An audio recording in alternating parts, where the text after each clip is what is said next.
आइए देखते हैं मध्य प्रदेश की दोपहर की बड़ी खबरें। एलपीजी से लेकर बैंकिंग तक 1 जून से होंगे 5 बड़े बदलाव।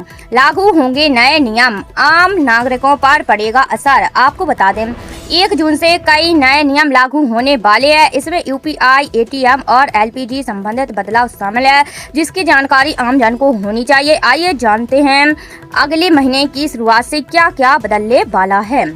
पहला है सोलर पैनल से जुड़ा नियम।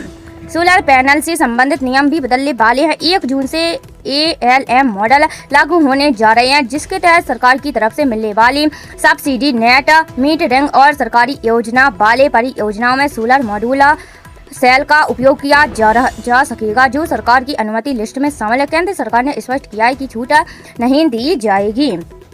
दूसरा है रेलवे से जुड़े नियम। 1 जून से सेंट्रल रेलवे के स्टेशनों पर खाने पीने की चीजें महंगी होने वाली है। बड़ा पाव, समोसा इत्यादि सामग्रियों के दाम बदले गए हैं। पहले जो बड़ा पाव 13 रुपए में मिलता था, अब उसकी कीमत बढ़ाकर 20 रुपए कर दी गई है। समोसे की कीमत 12 रुपए से बढ़ाकर 20 रुपए, रगड़ा पाव की कीमत 20 से बढ़कर 25 रुपए हो गई है। डोसा, दही बड़ा, सैंडविच इत्यादि की कीमतों में भी इजाफा हुआ है। हालांकि जून और सोडा की कीमतों में कोई बदलाव नहीं हुआ है। तीसरा है पैन कार्ड से जुड़े नए नियम। 1 जून से पैन कार्ड से जुड़े नए नियम भी लागू होने वाले हैं। पहले 50,000 रुपए से अधिक के ट्रांजैक्शन के लिए पैन की जानकारी अनिवार्य होती है, इसे अब खत्म किया गया है। लेकिन अधिक वैल्यू वाले लेन देन के लिए पैन कार्ड से संबंधित नियमों को भी ज्यादा सख्त कर दिया गया है। चौथा है महंगे होंगे वाहन। यदि आप खरीदने की योजना बना रहे हैं तो 1 जून से आप अपनी जेब पर बोझ पड़ सकता है। मारुति सुजुकी और हुंडई ने कारों की कीमतों में वृद्धि का ऐलान किया है। यह कदम इनपुट्स की बढ़ रही कीमतों को देखते हुए उठाया गया है। पांचवा है बैंकिंग से जुड़े नियम।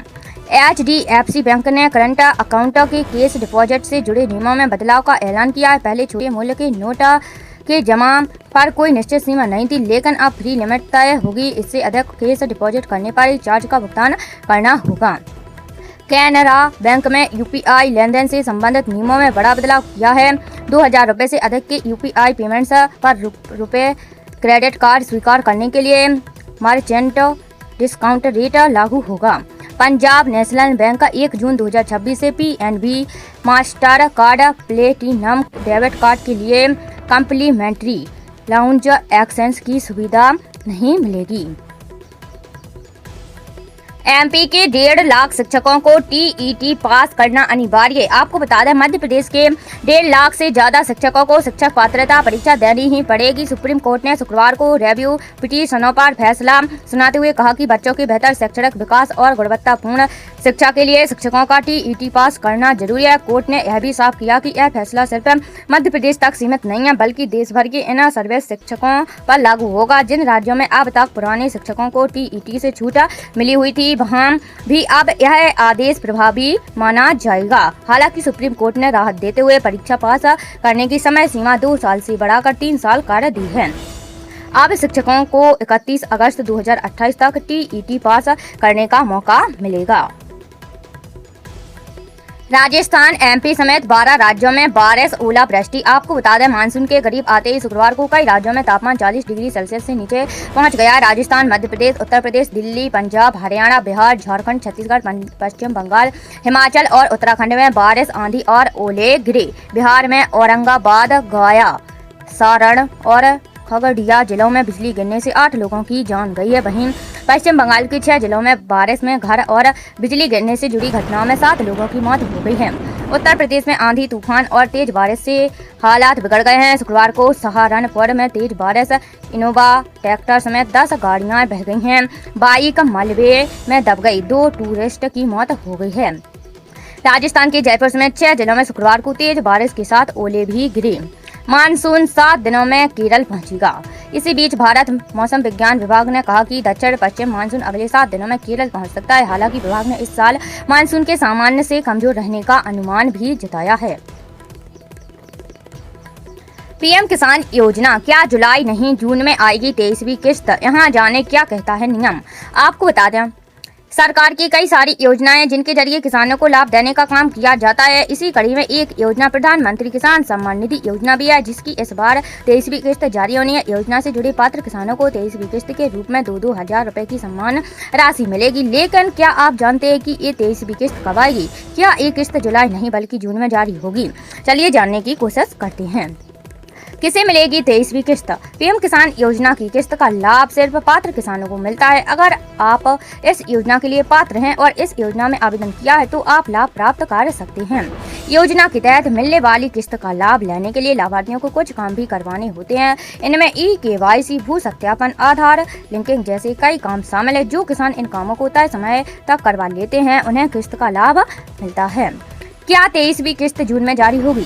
पीएम किसान योजना की हर किस्त लगभग 4 महीने के अंतराल पर जारी होती है। बीते मार्च महीने में 22वीं किस्त जारी हुई थी। इस हिसाब से देखा जाए तो 23वीं किस्त के 4 महीने का समय जून में पूरा हो रहा है। ऐसे में ये कहना कि जून में 23वीं किस्त जारी हो सकती है, ये जल्दबाजी हो सकती है। ऐसा इसलिए क्योंकि माना ये जा रहा है कि जून में किस्त जारी होने की तारीख आ सकती है, फिर जुलाई में 23वीं किस्त रिलीज हो सकती है। हालांकि अभी आधिकारिक जानकारी का इंतजार है। वहीं मध्य प्रदेश में जल्दी मुख्यमंत्री किसान कल्याण योजना की 14वीं और 15वीं किस्त एक साथ जारी हो सकती है। सूत्रों की माने तो जून माह में दोनों किस्त जारी हो सकती है। किसानों के एक साथ 4,000 रुपए मिल सकते हैं। मध्य प्रदेश ने गेहूं उपार्जन में नया रिकॉर्ड बनाया। आपको बता दें, मुख्यमंत्री डॉक्टर मोहन यादव ने कहा कि राज्य सरकार ने इस वर्ष गेहूं उपार्जन में अपने सभी लक्ष्य हासिल करते हुए नया रिकॉर्ड स्थापित किया है। प्रदेश में किसानों से अब तक रिकॉर्ड 104 लाख मीट्रिक टन गेहूं की खरीद हो चुकी है। राज्य सरकार ने गेहूं उत्पादन किसानों को 2,585 रुपए न्यूनतम समर्थन मूल्य और प्रति क्विंटल 40 रुपए बोनस देने का लाभ दिया है। किसानों को 2,625 रुपए प्रति क्विंटल गेहूं का भुगतान किया। अब तक किसानों को गेहूं उपार्जन की 24,000 करोड़ रुपए दी जा चुकी है। मुख्यमंत्री डॉक्टर यादव ने उज्जैन में आज वीडियो संदेश के माध्यम से ये जानकारी दी है। राज्य शिक्षा केंद्र ने कक्षा 5वीं एवं 8वीं की पुनः परीक्षा तिथि में किया संशोधन।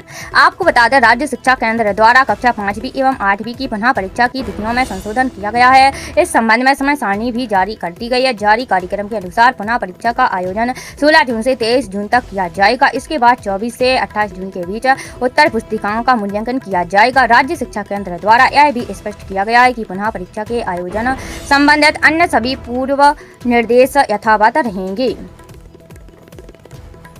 पीएम मोदी 6 जून को मध्य प्रदेश के दौरे पर आएंगे। आपको बता दें, प्रधानमंत्री नरेंद्र मोदी 6 जून को मध्य प्रदेश के दौरे पर आएंगे। प्रस्तावित कार्यक्रम के अनुसार प्रधानमंत्री मोदी 6 जून को नरसिंहपुर जिले के गाडरवाड़ा पहुंचेंगे। वे यहां NTPC super thermal power station की विस्तार परियोजनाओं का भूमि पूजन करेंगे।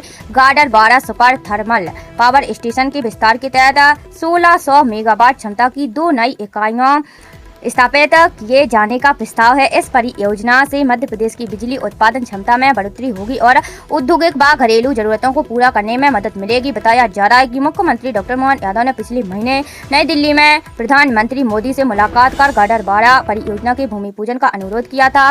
प्रधानमंत्री कार्यालय से ग्रीन सिग्नल मिलने के बाद प्रधानमंत्री के दौरे की तैयारियां तेज कर दी गई हैं।